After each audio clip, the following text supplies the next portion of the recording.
አዲስ አበባ በፈጣን የከተማነትና የዘመናዊነት ጉዞ ላይ ብትሆንም ከዓመታት በፊት በየጎዳናዎቿ ላይ የሚታይ አንድ አስከፊ ሁኔታ ነበር።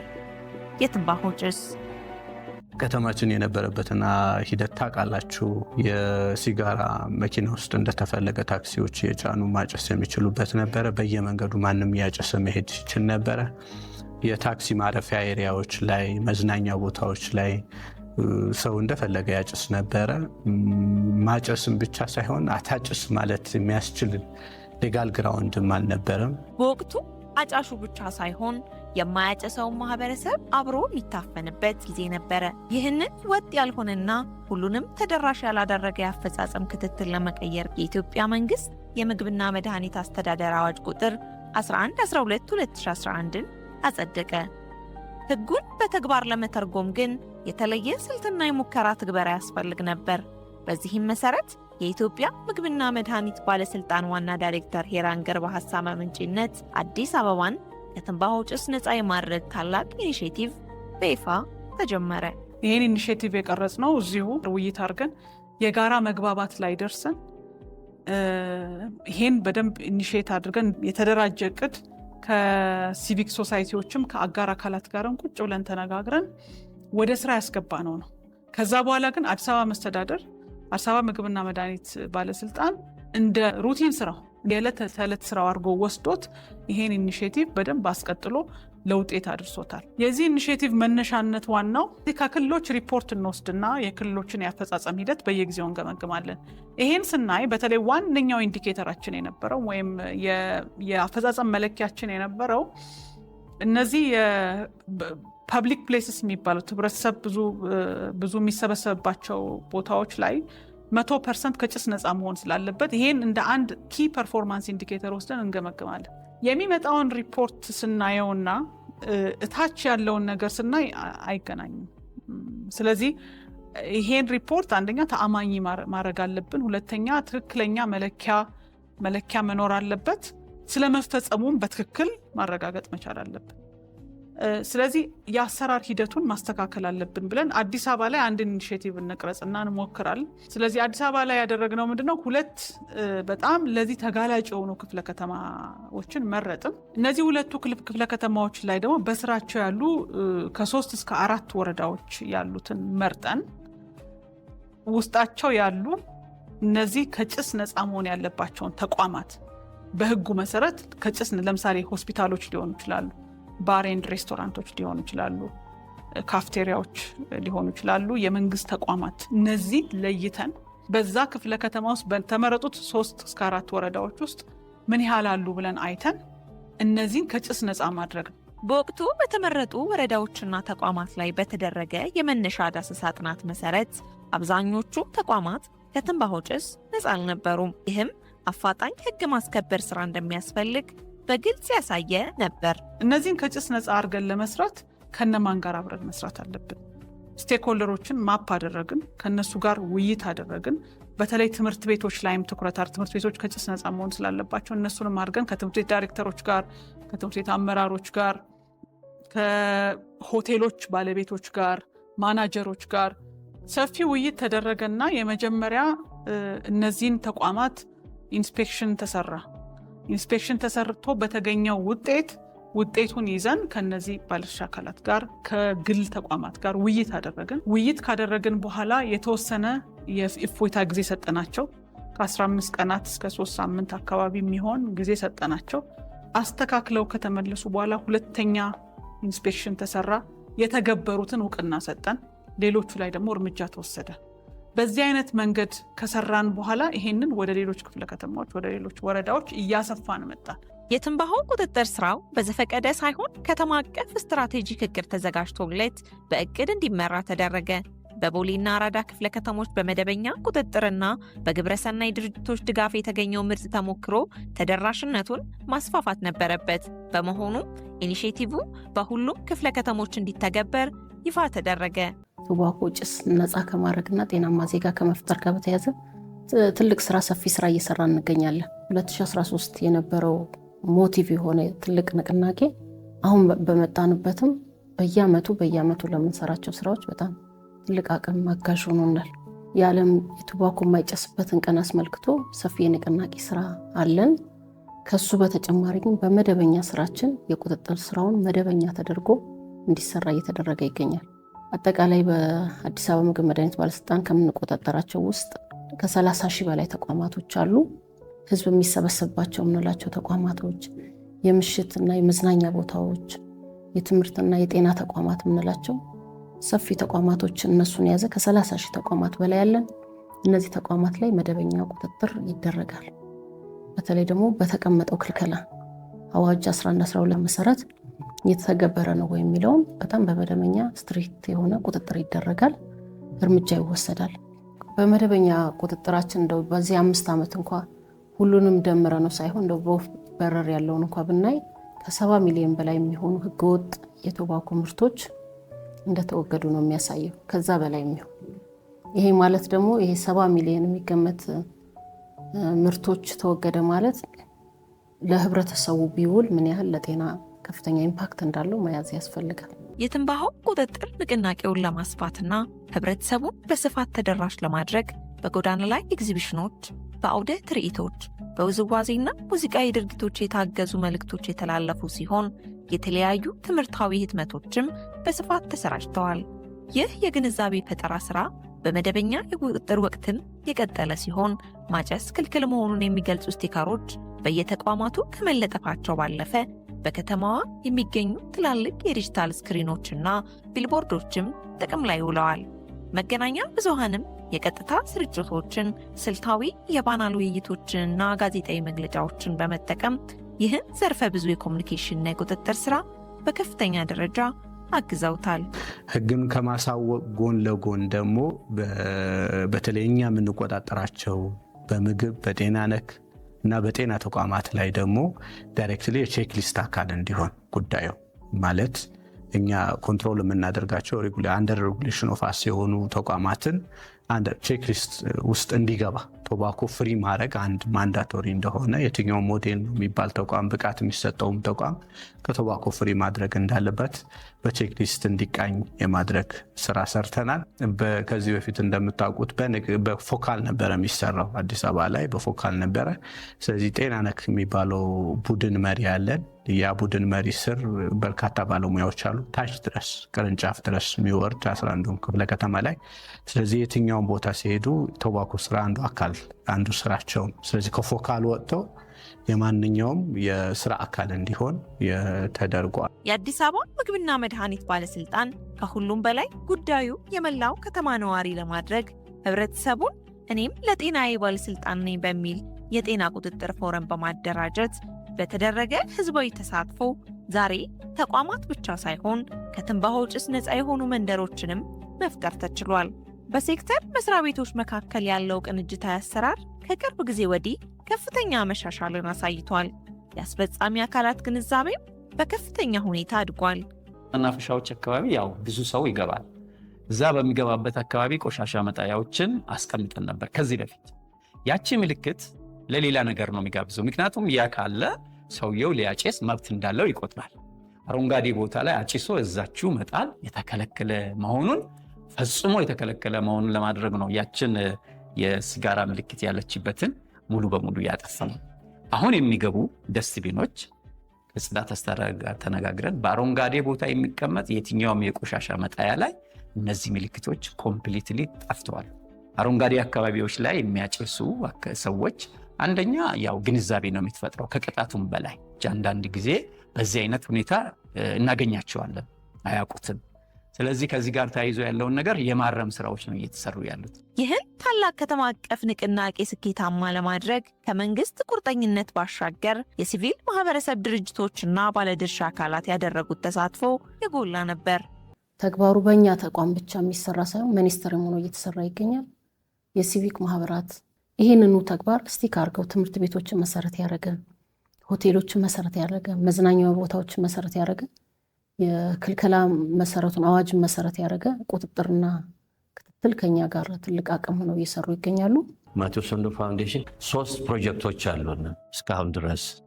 አንደኛው ፕሮጀክት ያው ህጉ እንዲወጣ በኢትዮጵያ በሁሉም የፌዴራል አካላት ክልሎች ላይ ተግባራዊ እንዲደረግ ማድረግ ላይ የመስራት ነገር ነው። የፌዴራሉም ሆነ የአዲስ አበባ ምግብና መድኃኒት ባለስልጣኖች ከኛ ጋር ሆነው በሚሰጡን አቅጣጫ እና አመራር እኛም ተቀናይተን እንግዲህ እኛ መንግስትን መተካት አንችልም፣ እኛ መንግስትን መርዳት ነው እና መንግስት ያልሆኑና በተለይ ደግሞ አጋር ድርጅቶችንም አድርገን ስልጠና የመስጠት እውቅና የመስጠት አስገዳጅ ሁኔታዎች በሌሉበት ጊዜ ህዝብ በተሰበሰበበት ቦታ በተለይ ደግሞ ሆቴሎች ላይ በተመረጡ ሆቴሎች ላይ ትንባሆ የማይጨስበት ቦታ እንዲሆን ለማድረግ እየሰራን ያለ ነው።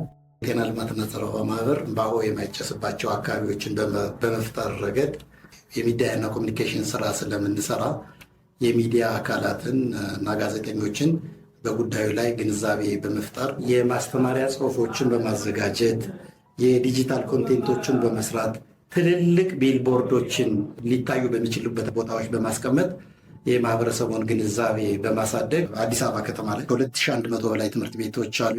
ተማሪዎቹ ላይ መስራት አዳዲስ አጫጭሾችን መቆጣጠር ነው። ተማሪዎቹ ላይ መስራት ደግሞ ህብረተሰቡ ላይ መስራት በመሆኑ በትምህርት ቤቶች የማይጨስባቸው አካባቢዎች እንዲሆኑና የአዋጁን በትክክል እንዲተረጎም ከአዲስ አበባ ትምህርት ቢሮ ጋር ክፍለ ከተማ የሚመለከታቸው አካላት ከወረዳ እንዲሁም ከምግብና መድኃኒት ባለስልጣን ጋር በመተባበር ትልልቅ መድረኮችን ከፍተን በጉዳዩ ላይ መግባባት ከደረስን በኋላ አዲስ አበባ ትምህርት ቤቶችን ከትንባሆ ነፃ ለማድረግ ሰፋፊ ስራዎች ተሰርተዋል። የአዲስ አበባ ስሞክ ፍሪ ኢኒሽቲቭ በአይነቱ ልዩ የሆነ ስትራቴጂክ የሆነ ውሳኔ የተወሰነበት መንግስት እየሰራው ያለው ስራ ነው። ያንን በመደገፍ ነው እኛ በዚህ ስራ ውስጥ የምንሳተፈው። አዲስ አበባ የምግብና መድኃኒት ቁጥጥር ባለስልጣን ጋር በመተባበር በፓይሎት ፕሮጀክት በአራዳ ክፍለ ከተማ ውስጥ 3 ወረዳዎች ላይ ነው የጀመርነው። እገዛ ምንድን ነው በጣም ሞር ትኩረት ያደረገና ስፔሲፊክ የሆነ ነበረ። ምንድን ነው የምግብና መጠጥ ተቋማቶችን 100% ስሞክ ፍሪ የሆነ ኢንቫይሮንመንት እንዲኖራቸው ማድረግ ትኩረት ተደርጎ የምግብና መጠጥ ተቋማቶች 100% ከሲጋራ ጭስ የጸዱ እንዲሆኑ የኢንስፔክሽን ስራዎች፣ የባለሙያዎችን ደግሞ አቅም በማጎልበት አመራር አካላቶች የተቀናጀ ስራዎችን እንዲሰሩ በማድረግ ከሌሎች ከሚመለከታቸው አካላቶች ጋር ተቀናጅተው እንዲሰሩ ነበረ የኛ ድጋፍ ነበር። በዚህ ሂደት ውስጥ እኛ በኢንስፔክሽን ስራ ውስጥ የቀን ኢንስፔክሽን፣ የምሽት ኢንስፔክሽን የሚሰራውን ስራን መንግስትን እናግዛል፣ ምንም እንኳን አቅማችን ውስን ቢሆንም። እንደዚሁም ደግሞ የሲቪል ሶሳይቲ እና የባለድርሻ አካላቶች ቅንጅት ያለው ኮሚቴ ደግሞ ድንገተኛ የሆነ ኢንስፔክሽን ደግሞ አብሮ ይታዘባል፣ ስራው ምን ያህል ተሰርቷል የሚለውን። ይህንም ነገር በ5 ክፍለ ከተሞች ላይ እናደርጋለን። በአሁኑ ወቅት እየተገነባ ያለው የኮሪደር ልማት ለከተማዋ አዲስ ገጽታን ብቻ ሳይሆን ለትንባሆ ቁጥጥር ስራውም ትልቅ መልካም አጋጣሚን ይዞ መጥቷል። 2 ምቹ ሁኔታዎች ከኛ ስራ ጋር ከአዋጅ 1112 በተጨማሪ ከኛ ተቋም በተጨማሪ 2 ምቹ ሁኔታዎች ተፈጥረዋል። አንዱ የከተማችን ኮሪደር ልማት የከተማችን ኮሪደር ልማት አብዛኛው ተች ያደረጋቸው አካባቢዎች በዚህ ስራም ብቻ ሳይሆን በሌሎች የአንደር ሬጉሌሽን በሚሄዱ ስራዎች ላይ በጣም አጋዥ ሆነውልናል። ማለት ተጋላጭ ሆነ ሻንቲ ኤሪያዎችና በጣም የሆነ ክሊር የሆኑ ኤሪያዎች አንድ አይደለም። ስለዚህ ይሄ አንድ ምቹ ሁኔታ ፈጥሮልናል። የከተማውም ኢኒሼቲቭ ይሄ ነው።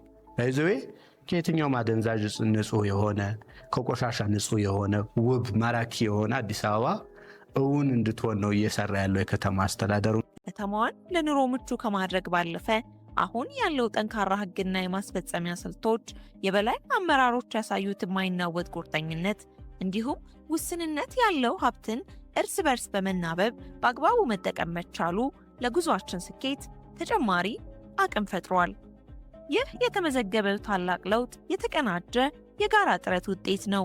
በአዲስ አበባ ዩኒቨርሲቲ በተደረገ ጥናት መሰረት 79% የሚሆኑ በከተማ ውስጥ የሚገኙ የህዝብ መገልገያ ቦታዎች አሁን ላይ ከትንባሆ ጭስ ነፃ መሆናቸው ተረጋግጧል። ሆቴላችን ከትንባሆ ጭስ የጸዳ እንዲሆን ለደንበኞቻችን ሰፊ ስራዎችን ነው እየሰራን የምንገኘው። ከትንባሆ ጭስ የጸዳ መሆን እንደሚገባው ማንኛውም ሆቴል ላይ የሚለው ህግ እሱን መነሻ አድርገን ነው እንግዲህ ከመግቢያው ጀምሮ መግቢያው በር ላይ እዚህ ጋር እንደምታዩት ከትንባሆ ጭስ ንጹህ እንደሆነና ማንኛውም ሰው በዚህ በሆቴሉ ስር ማጨስ እንደሚከለከል እንዲሁም ደግሞ በህጉ መሰረት ከሆቴሉም 10 ሜትር መራቅ እንደሚገባው ከማንኛውም ከትንባሆ ጭስ የጸዳ እንዲሆን ማስታወቂያዎችን በየሁሉም መሰብሰቢያ አዳራሾች እንዲሁም ደግሞ የተለያዩ ባርና ሬስቶራንት ላይ ምንም እንደሚከለከል አስቀምጠናል። ተዘዋዙሬ እንዳየሁት ሌሎችም ቦታ ላይ እንደሚታዩት በእነዚህ በአማሩት ቦታዎች ላይ ሲጋራ ይዞ ወጣቱ የመጠየፉ ሁኔታ አለ፣ ስሜቱ አለ። ከሆነ ተደብቀን የምታደርገው እንጂ ማንም ሰው መንገድ ላይ ስታገኘው ሲጋራውን ለኩሶ መንገድ ላይ እያጨሳ የሚሄድ ሰው በቁጥር ነው የምታየው። የለም ቀንሷል፣ ግን መቀነስ አለ። በእኔ ግምት እንደ ሀገርም አሁን እየተደረገ ባለበት ሁኔታ ላይ ትንባሆ መጥፋት ነው ያለበት፣ መቆም ነው ያለበት የሚል ሀሳብ ነው ያለኝ። እርግጥ ነው በትንባሆ ቁጥጥር ስራችን ላይ በቂ በጀት አለመመደብ፣ የሰው ኃይል እጥረትና በቅንጅታዊ አሰራሮች ላይ የሚታዩ የተወሰኑ ክፍተቶች በቁጥጥር ስርዓቱ ላይ የራሳቸው ተጽዕኖ አሳድረዋል። ይሁን እንጂ እነዚህን ክፍተቶች አሟልተን አጋርነታችንን ይበልጥ ተጠናክሮ ከቀጠለ ለቀጣዩ የቁጥጥር ስራ እጅግ የተሻለና አስተማማኝ ሂደትን መፍጠር እንችላለን። የመጨረሻው ግባችን ከተማዋን ከትንባሆ ጭስ ነፃ የማድረግ ህብረተሰቡን ጤናማ ማህበረሰብ እንዲፈጠር ማድረግ፣ አዲስ አጫሽ እንዳይኖር ማድረግ፣ ሁለተኛ ፓሲቭ ስሞከሮች ወይም ደግሞ ሁለተኛ አጫሾች ተጠቂ እንዳይሆኑ በህጉና በመመሪያው መሰረት መብታቸውን እንዲጠብቁ የማድረግ በሰፊው መስራት፣ ትንባሆ ኢንዱስትሪው ላይ ደግሞ ትልቅ ተጽዕኖ መፍጠር ታክስ በመጫንም ሆነ የእሱን አማላይ እሳቢዎችን በመረዳት ለህብረተሰቡ ግንዛቤ በመስጠት በማሳወቅ ከዚህም የሚያተርፈው ነገር እንደሌለ በደንብ ህሊናው እንዲነቃ ከማድረግ ጋር በተያያዘ በጣም በሰፊው አሁንም መሰራት አለበት የሚል ሀሳብ አለ። ከቤተሰብ መጀመር አለበት፣ ኃላፊነቱን መውሰድ አለበት። ሌላ አጫሽ እንዳይፈጠር ከማድረግ ጋር በተያያዘ ቤተሰብ ላይ ኃላፊነት ሊወሰድ ይገባል። በተወሰኑ ተቋማትና የተወሰኑ ብቻ ሳይሆን በሁሉም ተቋማት ሚኒስትሪም ሆኖ በደንብ መሰራት ይኖርበታል። የአዲስ አበባ ተሞክሮም ለሌሎች ክልሎች እንዲሰፋ በሰፊው መሰራት አለበት የሚል ትልቅ አቋም አለኝና ስለዚህ በየአመቱ ከትንባሆ ጭስ ነፃ እናድርግ ስንል በየአመቱ የምንፈጥረው ንቅናቄ ብቻ ሳይሆን የየዕለት መደበኛ ስራችን እንደሆነ የየዕለት መደበኛ ስራችን ላይ ደግሞ ትልቅ በጤናው ላይ ትልቅ ህብረተሰቡ ላይ ኢምፓክት እያመጣን እንደሆነ ሊታወቅ እፈልጋለሁ። ሚዲያ ትልቅ ፓወር ነው እንደምታውቁት። ስለ ትንባሆ አስከፊነት ስለሚያመጣው ችግር እና አሁን እየፈጠረው ስላለው ተጽዕኖ በደንብ ቢገልጽና ቢያብራራ በደንብ ለህብረተሰቡ ይሰማዋል ብዬ አስባለሁ። በተለይ ሁሉም በሚያርፍበት ታይም ላይ ያንን ሲሰማ በደንብ ንቃተ ህሊናው ያድጋል፣ ከዛ ሱስ ላይ ይላቀቃል፣ ሌላ ተጨማሪ አጫሾችን እየቀነሰ ይላል። በጣም በሰፊው ኢምፓክት ይፈጠራል ብዬ አስባለሁ። የአዲስ አበባ ምግብ መድኃኒት ባለስልጣን የሚዲያ ፎረም አለን። በጣም ትልልቅ ሚዲያዎች ያሉበት ፎረም የሚያስተባብሩት ራሳቸው ሚዲያ ሰዎች ሆነው ይሄ ሚዲያ አካላት በደንብ ሊሰሩ ይገባል። ሌላው ሲቪክ ማህበራት እንግዲህ እኛ ጋር የሚሰሩ 4 ሲቪክ ማህበራቶች ናቸው ያሉት። ራሳቸው ስማቸውን አድርገው እየሰሩ ያሉ የዕለት ተዕለት ተግባራቸው አድርገው እየሰሩ ነው የሚገኙት። ይህንን የበለጠ አጠናክረው አቅም ፈጥረው ለእኛ ትልቅ አቅም ሆኖ በጋራ መደበኛ ቁጥጥር ልንሰራ ይገባል የሚል አንድ ሀሳብ አለኝ። ሌላው የጥናትና ምርምር ላይ የሚሰሩ አሁን ብዙ ሪሰርቸሮች አሉ፣ ፒኤችዲ ጥናታቸውን የሚያጠኑ የማስተርስ ጥናታቸውን የሚያጠኑ። ለዚህ ኢትዮጵያ ላይ ያለው ሪባላንሱ ምን ይመስላል? አጫሾች ቁጥር እየጨመረ ነው እየቀነሰ ነው? እነዚህ አሁን ለምሳሌ የተወገዱ ምርቶች ቢጨሱ ኖሮ ምን ኢምፓክት ነበረው? ብዙ ጥናቶች ማጥናት ይቻላል። የሲቪክ ማህበራቶችም ለዚህ በጀት አድርገው ቢያሰሩ ትልቅ አቅም ይሆናል የሚል ሀሳብ አለኝ። እኛም እንደ አዲስ አበባ ምግብ መድኃኒት ባለስልጣን ወደፊት ለማሰራት ፕሮግራም ይዘናልና ይሄ የበለጠ አቅም ይሆናል የሚል ሀሳብ አለኝ። በአዲስ አበባ መስተዳድር አመራርና በአዲስ አበባ ምግብና መድኃኒት ባለስልጣንም በጣም ለሰሩት ስራ ከፍ ያለ አድናቆትና ከፍ ያለ ምስጋና አለኝ። ቨርቲካሊ የኤፍዲኤ ሚና ትልቁ ነው። ያው አዋጁንም የፌዴራሉ ማለት ነው ከማውጣት በየጊዜውም በተለያዩ ማቴሪያሎችን መደገፍ ይሄ ታንኪው ማለት እንፈልጋለን። ደንብ ማስከበር እኛ የአንድ ሳንቲም ሁለት ገጽታ በሉት የከተማ አስተዳደራችን አረንጓዴና ውበት መናፈሻ። ሌላኛው ግንባር ቀደም ሚና የሚጫወተው አሁንም በጣም የሚጠበቅብን ትምህርት ነው። ትምህርት ቢሮ ትልቁ ማለት ሁሌ የግምገማ አካልም ነው፣ የስራ አንድ አካል ነው።